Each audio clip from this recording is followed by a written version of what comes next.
आज दिनांक 19 मे. चला तर जाणून घेऊया आजचे मुख्य 3 राशी भविष्य. पहिली राशी आहे मेष.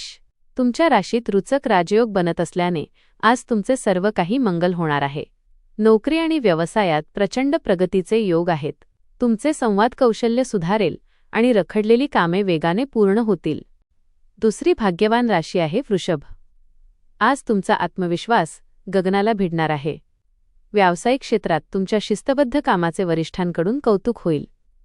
आर्थिक नियोजनासाठी आणि बचतीसाठी आजचा दिवस अत्यंत उत्तम आहे. नवीन गुंतवणुकीतून मोठा नफा मिळू शकतो. तिसरी मुख्य राशी आहे सिंह. आज तुमच्या कार्यक्षेत्रात तुम्हाला मोठे यश मिळण्याची शक्यता आहे, ज्यामुळे मन अतिशय प्रसन्न राहील. नशिबाची पूर्ण साथ लाभेल. जुन्या मित्राच्या भेटीमुळे जुन्या आठवणी ताज्या होतील आणि मानसिक ताण दूर होईल. तर या होत्या आजच्या मुख्य 3 भाग्यवान राशी. तुमची राशी कोणती आहे कमेंट करून नक्की सांगा. रोजचे अचूक राशी भविष्य पाहण्यासाठी आत्ताच लाईक आणि फॉलो करा.